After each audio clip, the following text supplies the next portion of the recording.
Welcome back. For some reason today, I decided to film this intro after I recorded the rest of the video. I don't know why I did that, but I did. So I played a rapid game live on camera, and you'll see that game here in just a second. And then after that, I decided to play another one. Neither one of them's very long, and I didn't do any in-depth analysis after them, and I think you'll see why as you watch the video, but I hope you enjoy. Let's go.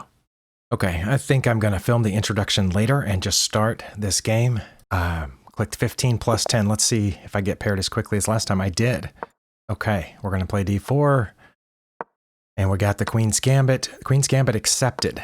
That's unusual. I expect the e-pawn, e6. That's what usually comes next. No. Okay, they're building up for this. I think I can win the pawn back this way. Oh wait, that was a mistake, wasn't it? No, it wasn't. Now if they play that, I can just take it. Because then if they take back, I'll win the rook with my queen. Maybe. Or do I get my queen trapped if that happens? Yeah, see, I think I might get the queen trapped here. Maybe not. Oh, well, that didn't work out like I hoped. Oh yeah, I can win this, but then they take that. Did I come out behind on that, didn't I? Oops. I mean, I can take another pawn out with this. That's a check that they have to take, but then they're protecting that pawn. Did I already mess up? That's embarrassing. Well, let's just do it, and then I assume they'll take there, and then I have to get out of the way with my queen. Well, let's get out of the way someplace that I can still protect that pawn, and then I'll have to get this bishop out this way, because now I can't move my e-pawn. Yeah, I messed up there, and I'm a whole piece behind.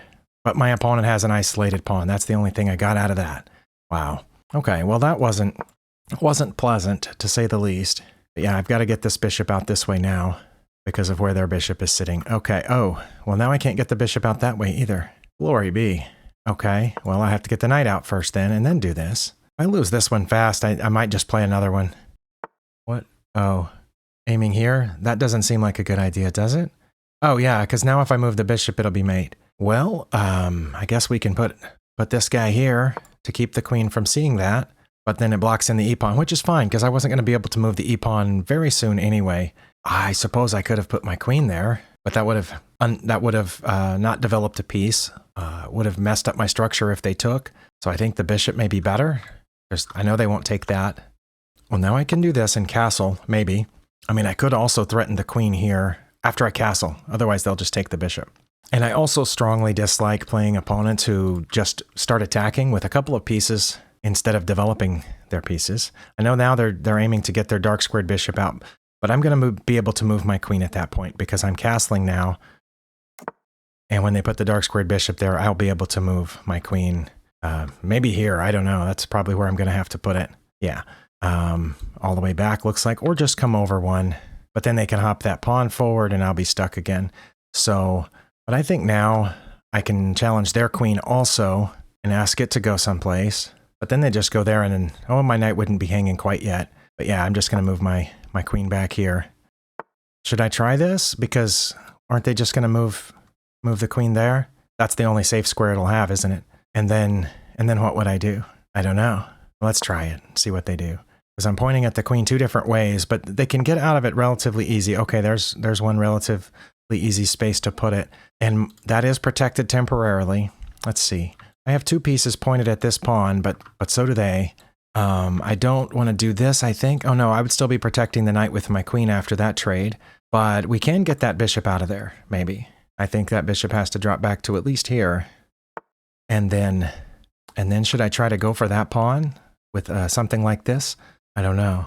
I want to be careful with trades. I do know that rook's not defended right now, so it would be nice to be able to infiltrate in there since my opponent has neglected to castle. But I'm not sure. Yeah, let's wait. This pawn's undefended. How can I defend that pawn? Like this? But I want to put the bishop there. Okay, let's move this here to protect this pawn. I'm gonna try to make the best of this busted opening. That didn't work out the way I had hoped back there in the opening. Okay. I suppose I just have to put this back now because it doesn't make sense to sacrifice another knight for a pawn. So let's do that. And then we can come here aiming to push this pawn and also to get out of the way of this pawn finally. This pawn needs to move and help support that one. I think is probably my best plan at the moment. Don't know what my opponent's intentions here are, but it looks like they were happy to leave their king in the center of the board. Oh, you know what? I could have defended that pawn just by moving my rook over instead of moving my queen again. But that's how it goes sometimes. Also, when I do that, that pawn's Oh no, that pawn will be defended by the knight. Okay, I thought that pawn would be temporarily undefended, but the knight is on it for the time being. Okay, they're coming with the H pawn. I don't see a reason not to do my plan. I'm gonna go ahead and do that. Aim to move this pawn and this pawn. Or maybe I should, you know what, I shouldn't move that pawn until I get this F rook onto the E file because of that. Yeah, I definitely want to move this rook first. Okay, well, it's no wonder that my rating dropped precipitously over the last couple of weeks, and I'm probably lucky to have scraped back above 1300 very recently. All right, they want me to do this again? Because I can. What is that aiming for? I'm not sure what that's aiming for, but I'm going to move this rook over like I originally planned, and then push this pawn, and then push that pawn. I mean, it looks like they might be aiming there, but if they move that pawn there, I was thinking of just taking it, and if they take back, I don't know, maybe that's really bad for me, because when I take that, their queen's going to be in immediate danger, so I don't think it's a good idea for them to push that right now. Or did they move the queen? Oh, they moved the queen there to give the pawn some support with their g-pawn. Okay, well that makes sense. But if they move that g-pawn now, I am going to take it, and their queen's going to be in danger. And their queen would have to then go back where it was, and then I will put my knight back where it is. So I don't think they should move the g-pawn. Well, not here anyway. I mean, they might want to move it there. Oh, they're going to throw their knight in. Aiming there? Okay. Sorry, I played a little impulsively there without really thinking about it, but yeah, where's their queen going to go now? I think all those squares are covered, aren't they? Oh, it can go all the way back. It'll have to go all the way back to h7. And then I think I can throw this pawn forward, yeah. And then I can throw this pawn forward aiming to hit that bishop. I think maybe they overextended and possibly got their queen out too early. Also, of course, they never castled and they're playing without two pieces. So I'm hoping that'll hurt them in the end. Okay, coming after the knight. I can put the knight back where it was, and then they're going to push that pawn forward. And then I guess I would let them take it. If they push that pawn forward, I'm going to play here. And if they take, guess I'll take here, this way, because I don't want their queen being able to get down in there. Although my knight and bishop are guarding those two squares. Okay. Yeah, if they take, I'm going to take this way. See where that bishop... Okay, they did take. My knight is guarding that. My bishop's guarding the other two squares, so... Oh, wait, their knight's guarding that too. But that's not check. Now their knight has to come back. Now, if I go here now, then they're going to mate me, or get really close to it. But what if I just did this? Threatening their queen, it has to move. Okay, that's check. Oh, I just messed up. Okay. Now they're going to mate me right there. Well, it's not quite mate, but it's really close. Really close. Oh, no, that was mate. Oh, because their bishop guards the other square. Wow. Got checkmated in 26 moves. I'm not even going to analyze that. That's so... I messed up on move 4. We all saw where it was. But it is really irritating because I'm trying to practice openings. Even if I mess up my memorized opening lines, I'm trying to use opening principles. Once the opening itself is broken, trying to develop pieces, control center squares. And then I have opponents that just start throwing bishops and queens down and attacking me. And so I don't get to practice the opening principles. I'm just constantly fending off these attacks. And as you saw, that opponent didn't even develop their knight and bishop, which I understand means I played poorly at some point. But it means that I'm not getting to work on the things that I want and probably need to work on. I don't know. Maybe I need to work on other things too. Okay, I'm just going to play a 10-minute game because it's shorter. I got white again. Okay. Got some sort of tricky opening here.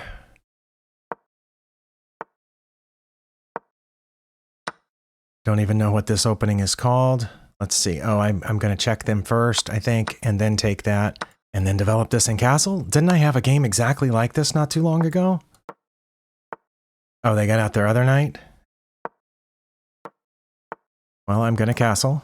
They could mess up my pawn structure here, but they've decided not to, for some reason. So I'm going to head in there and bring those two pawns back together. Oh, they went that way. All right. They ran away. They didn't want to trade. Well, I can just get a free pawn then, I think. Yeah, this is all confusing me. I'm going to, now that I'm 2 pawns ahead, okay, they got that pawn there and are aiming for this one. I'll just take that, and I assume that they'll take there, but they might not. They might take here. Yeah, oh, okay. Well, that was check, so there we go. Now I'm 1 pawn ahead. All right. What if I fork their rook and their knight here? That seems like a good plan, right? This also seems like a broken opening, but I didn't want it. Did I fall into that, or did my opponent do that? I think my opponent did that. All right. Well, I gained back the 9 points I lost in the previous game. Was that just a bad opening on my opponent's part? I feel like I got lucky in that one. I'm just going to look at the game review and see if there were mistakes or blunders were early on. Oh, it says I played with 91% accuracy. Well, that makes me feel quite a bit better. That's interesting, though, that it wasn't that bad of an opening, because after so many moves, we were still at zeros right here. But then my opponent took there, and they shouldn't have. What should they have done? They should have checked me, and then my best move would have been to block, and then they would have taken there, and I would have had to take back with the F-pawn. Well, this is the Queen's Gambit declined Albin counter gambit, and I think I've seen this only a couple of times, but it seems like I saw it just a day or two ago, maybe in a bullet game. But anyway, my opponent did not do the wrong move. They took first, which allowed me to do there, which wins me a tempo because they have to take back one of two ways, and then I get this pawn.